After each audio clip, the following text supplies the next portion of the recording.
Bonjour tout le monde, j'espère que vous allez bien. Très heureux de vous retrouver aujourd'hui pour une nouvelle vidéo. C'est une vidéo qui m'a été très demandée dernièrement sur Instagram.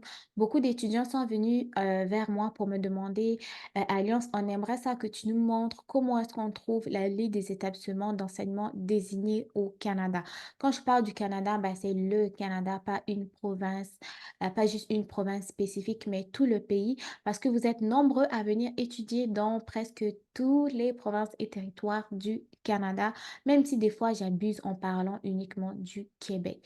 Donc, je vais vous montrer comment est-ce que vous allez pouvoir vérifier si votre établissement d'enseignement est désigné. Mais avant tout, j'aimerais vous parler de l'avantage d'être dans un établissement d'enseignement désigné et qu'est-ce que ça vous garantit ou ça ne vous garantit pas avant de vous montrer comment est-ce que vous allez pouvoir trouver cet établissement d'enseignement. Donc, premièrement, pour demander déjà un permis d'études, parce que vous savez que pour étudier au Canada, vous avez besoin d'un permis d'études et pour demander un permis d'études, vous avez besoin d'une lettre d'acceptation d'un établissement d'enseignement désigné. OK? Établissement d'enseignement désigné. Un établissement d'enseignement désigné, c'est quoi? C'est une école approuvée par un gouvernement provincial ou territorial pour l'accueil d'étudiants étrangers. Toutes les écoles primaires et secondaires du Canada sont des établissements d'enseignement désignés. Donc, de ce côté-là, vous êtes déjà fixé. Mais elle ne figure pas dans cette liste. Elle ne sera pas dans la liste que je vais vous montrer tantôt. Mais pour votre information, toutes les écoles primaires et secondaires du Canada sont des établissements d'enseignement désignés. Cependant, si vous projetez de fréquenter un établissement d'enseignement désigné, c'est-à-dire une école post-secondaire, quand on parle de post-secondaire, on va parler des formations professionnelles, donc des centres de formation professionnelle, nous allons parler du cégep et autres. Vérifiez bien qu'il figure dans cette liste, donc dans la liste des établissements d'enseignement désignés. Si l'école où vous étudiez perd son statut d'établissement désigné pendant que vous êtes en train d'étudier, vous pouvez continuer d'étudier jusqu'à l'expiration de votre permis d'études. Et vous devrez donc peut-être présenter une demande à un nouvel établissement d'enseignement désigné dans d'autres circonstances. OK? Là, il dit dans d'autres circonstances, mais si à la base, votre établissement d'enseignement était désigné, vous avez obtenu votre permis d'études et en cours de route, l'établissement d'enseignement désigné perd son statut, vous pouvez continuer à étudier là jusqu'à l'expiration de votre permis d'études. Le permis de travail post-diplôme vient faire quoi là-dedans? En fait, l'admissibilité au permis de travail post-diplôme, donc le permis qui vous permet de rester travailler au Canada à la fin de votre formation, dépend de l'établissement d'enseignement désigné que vous avez fréquenté. Même si le diplôme que vous avez obtenu provient d'un autre établissement d'enseignement désigné admissible au permis de travail post-diplôme. Vérifiez la liste ci-dessous pour savoir si l'établissement d'enseignement que vous avez fréquenté est admissible au permis de travail pour diplôme. Vous pouvez également vous informer sur les accords de licence de programme.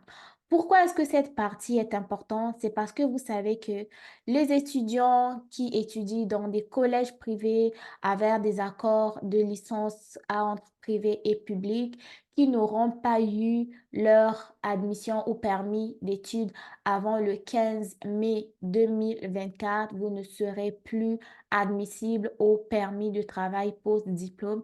Et j'ai déjà fait une vidéo complète là-dessus que je vous inviterai à aller regarder et je vous mettrai également ce lien en barre d'information. En gros, qu'est-ce que je vous recommande concernant les accords de licence? Lorsque vous décidez de prendre une admission dans un établissement d'enseignement désigné, même si c'est un collège privé, renseignez-vous d'abord à cette école-là si cette école ou si votre programme dans cette école fait partie d'un accord de licence de programme d'études. Si tel est le cas et que vous avez eu votre admission avant le 15 mai, ça va. Mais si vous avez eu votre admission ou vous prévoyez demander une admission après le 15 mai, pardon, prenez le temps de vous renseigner avant de faire votre demande d'admission parce que sinon, vous ne serez pas admissible au permis de travail pour diplôme si votre programme d'études, c'est un programme issu d'un accord de licence de programme d'études. OK? J'espère que vous avez bien compris cette partie parce que c'est très, très, très important. Vous devrez déterminer si vous pouvez travailler après votre, diplôme. Donc, tous les établissements d'enseignement désignés ne vous rendent pas admissible au permis de travail post-diplôme. Donc, prenez vraiment le temps de bien vous renseigner. En plus d'être diplômé dans un établissement, d'enseignement post-diplôme, vous devez remplir aussi les critères du permis de travail post-diplôme qui sont décrits là-dessus. C'est tout qu'un onglet que je vous mettrai dans la barre de description d'informations. OK? Très important. Donc là, nous allons maintenant regarder la liste des établissements d'enseignement désignés par province et territoire. Donc, l'étape numéro 1 que IRCC vous recommande, donc vous devez choisir la province ou le territoire dans lequel se trouve votre école. Deuxième étape, tapez le nom clé comme le nom de l'école ou de la ville. Troisièmement, trouvez le numéro de l'établissement d'enseignement désigné et inscrivez-le à la section détail des études prévues au Canada dans votre demande de permis d'études. OK? Donc, c'est très important, les gars, de s'assurer que nous sommes dans un établissement d'enseignement désigné et que nous remplissons les critères liés au permis de travail pour diplôme et on s'assure aussi que notre programme d'études ne fait pas partie d'un accord de programme, OK? C'est important. Là, maintenant, nous allons regarder comment est-ce que quelqu'un qui se prépare à débuter son projet d'études au Canada va faire pour se rassurer que l'établissement d'enseignement où il veut aller est un établissement d'enseignement désigné. Donc là, nous allons consulter la liste par province ou territoire. Donc, tu viens ici, tu sélectionnes la province où tu veux aller et tu cliques. Là, moi, je vais le faire par ordre alphabétique juste pour des besoins de démonstration. Donc là, nous prenons par exemple la province de l'Alberta. On clique.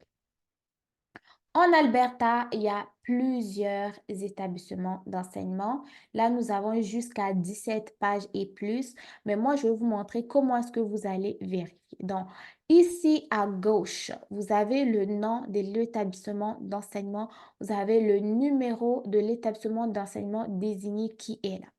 Vous avez la ville de l'établissement d'enseignement, vous avez le campus et ici, c'est très important, c'est la partie où vous vérifiez si cette école-là offre des programmes admissibles au permis de travail pour diplôme ou non. Donc, offre de programmes admissibles au PTPD, non. Pour la première école, c'est non. OK? Ensuite, on regarde le deuxième établissement d'enseignement, le numéro, la ville, le campus, lui, il ne donne pas non plus. Tout cela ne donne pas et on a un ici qui est Adventure Aviation. Ça, c'est le numéro. La ville, c'est dans la Grande Prairie, campus de Grande Prairie. Lui, il offre des programmes qui sont admissibles au permis de travail post-diplôme. OK? Vous venez, si vous êtes intéressé par l'Alberta, hein, prenez le temps de vérifier ces 17 pages-là. Mais moi, je ne le ferai pas, sinon la vidéo va être trop longue. On a quitté l'Alberta, on va aller en Colombie-Britannique.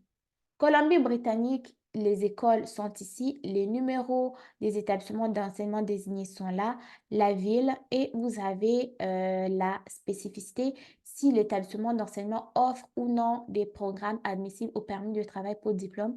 Et d'après tout ce que je vois là, il y a juste Acadia College qui se trouve à l'anglais qui en donne sur la première page parce que vous avez plus de 28 pages. Donc, ceux qui sont intéressés par la Colombie-Britannique, prenez le temps de naviguer sur toutes les pages pour vous assurer que l'école où vous avez l'intention d'aller fait partie des écoles admissibles fait partie en fait des écoles qui donnent des programmes admissibles au permis de travail pour le diplôme. Ensuite de ça, nous venons ici, on va prendre l'Ontario parce qu'on ne va pas naviguer tout là-dedans. Bon, disons qu'on va prendre le Nouveau-Brunswick au moins.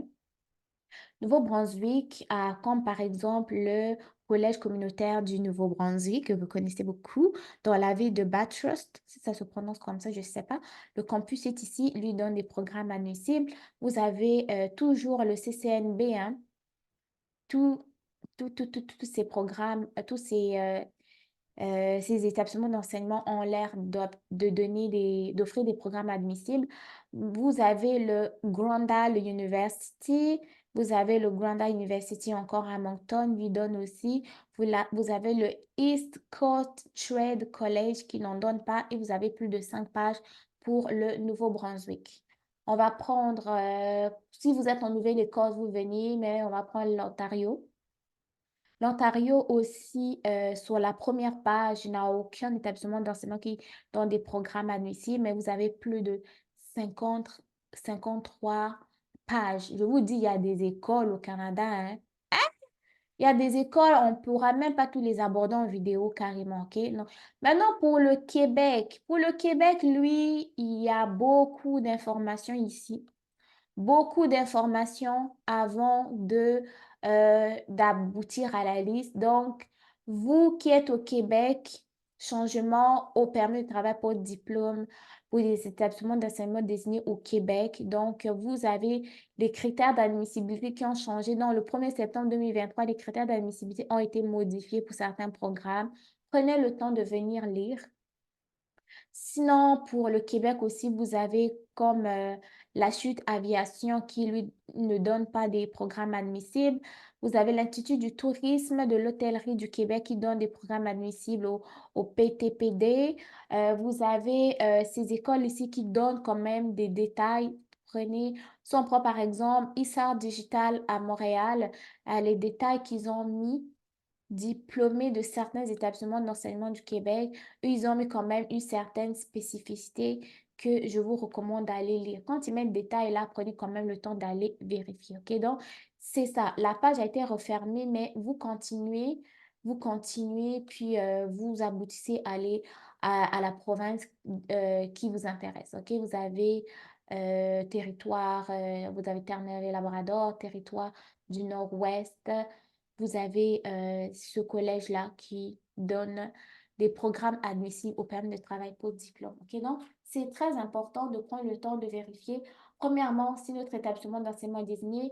Deuxièmement, est-ce que notre programme d'études est concerné par un accord de licence de programme. Troisièmement, est-ce que je remplis les critères d'admissibilité au permis de travail pour diplôme, même si je suis dans un établissement d'enseignement désigné pour éviter des problèmes? Parce que vous pouvez être dans un établissement d'enseignement désigné, mais ce n'est pas tous les établissements désignés qui vont donner des programmes admissibles. En même temps, si vous êtes dans un programme admissible, est-ce que vous remplissez les critères du PTPD? OK, donc, ce sont des questions que vous devez vous poser et prendre le temps vraiment de vous en assurer avant de lancer votre procédure d'admission. OK? Donc, quand vous allez dans vos agences d'admission là, donnez-leur des informations afin qu'ils ne puissent pas se tromper, afin qu'ils puissent vous inscrire dans des bons programmes, dans des bons établissements d'enseignement aussi.